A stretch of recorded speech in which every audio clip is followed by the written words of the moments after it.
I'm Ashok Kotwal. I'm Professor of Economics in Vancouver School of Economics at UBC, and my area is development economics. I feel quite privileged to have been part of this joint CEDA-ADB conference on food security, because certainly food security is now one of the most vital issues in development. And even as an academic, I should note that development economics is moving closer and closer to grassroots problems. And given the magnitude and extent of poverty in many countries, including my own, which is India, food security is closely associated with poverty is a very big issue, and there is a lot of work all across the globe working on various aspects of how to relieve this. First of all, food security has many different aspects, as was brought out in this symposium. As we know, in year 2008, when the food prices went up, there was a huge impact on the well-being of people across the globe, in South Asia, in Africa, Latin America, and so on. Primarily because the poor spend a sizable part of their incomes on food, and when the food prices go up, it's really a big shock, a big negative shock, which impinges on their well-being. Now, what makes prices go up and down in the world? And now the world is so interlinked that anything that happens in international market really does affect directly or indirectly the poor in all the countries. Now, this symposium brought out the importance of the supply side considerations, technology, the productivity, etc., and also the demand side aspects. We, Shikha, Bharat, Ramaswami and I worked on really access to subsidized food in several countries, India being the most populous of them all. And while working on this, in fact, we had to research at quite a deep level the various mechanisms of delivering food subsidy. So why food subsidy? I mean, food subsidy could be really regarded as a kind of income transfer, where the income is denominated in terms of food, because that really is the big part of a poor person's income. We have been working for quite a long time about really the shortfalls or the problems in delivering food subsidy in India. Shikha has been working on similar problems in other countries, and it was good to kind of have a comparative perspective on how these problems are being tackled by various governments in Asia. Okay, so let me talk a bit about what we have found so far as the these mechanisms of delivering food subsidy in India are concerned. And at the outset, I should mention that this is hugely important right now, because the National Food Security Bill was passed by Parliament just day before yesterday, and there is a big debate in the media on various aspects of it. Some people are talking about the costs and then the waste in the existing system, and would that not put a dent in the fiscal picture of Indian government? It's also become a big election issue for the elections which are planned next year.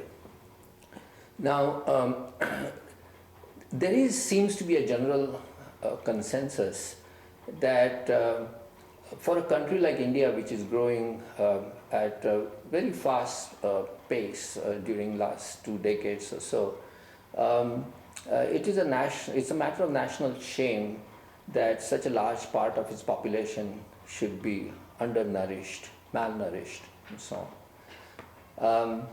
So yes, on the supply side, there should be a continued effort in improving productivity, but at the same time, even even if sufficient food is produced, and self-sufficiency once upon a time used to be really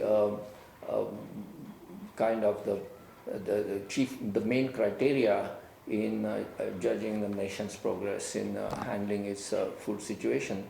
But the fact is that a very large part of the Indian population is left behind despite very fast growth.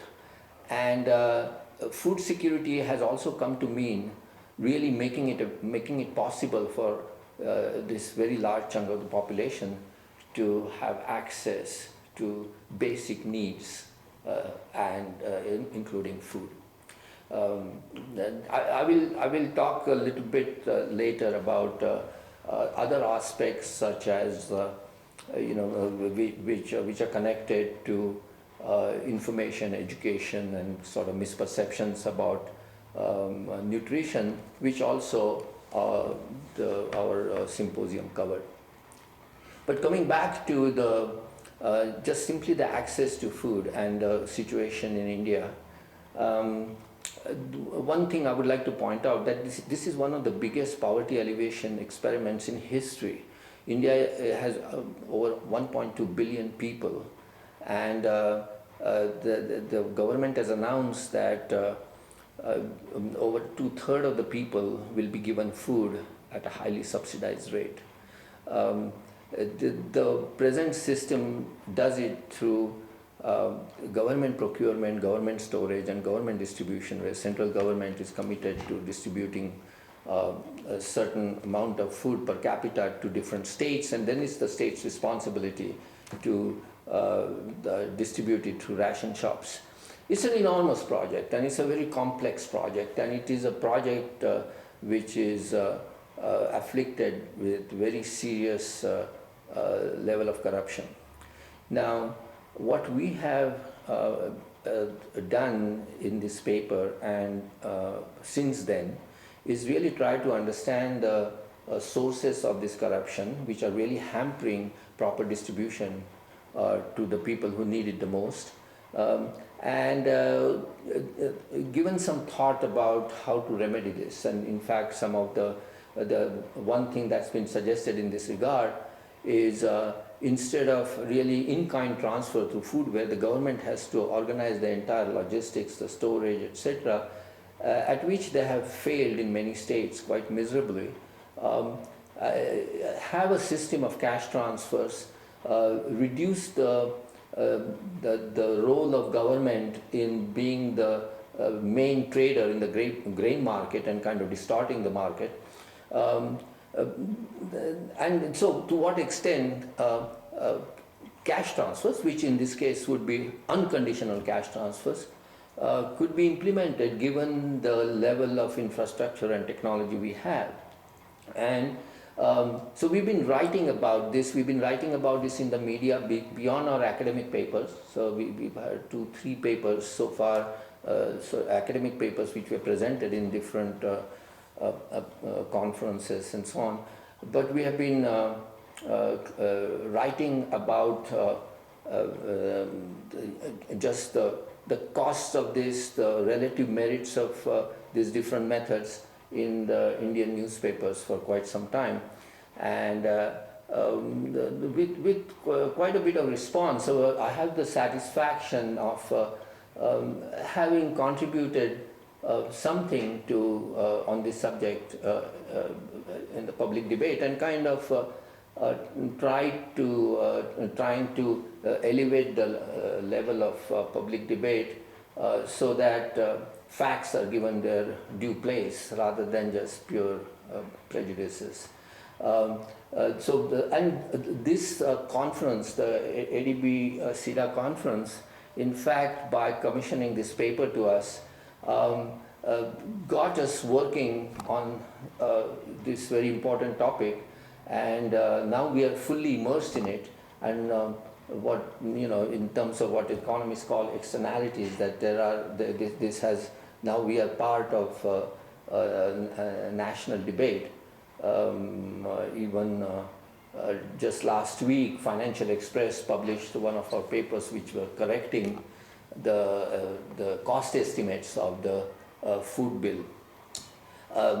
Beyond that, while thinking about the problems of delivering food subsidy and reducing corruption, we are also involved in another project, really supported by IDRC, about the use of information technology, along with the new project of unique identification scheme sponsored by the central government. Again, a very ambitious scheme to equip 1.2 billion people with unique identification, so they could, by having bank accounts linked to this unique identification number, which is based on their biometrics, the money could be directly transferred, bypassing the local bureaucracy, and thereby reducing corruption,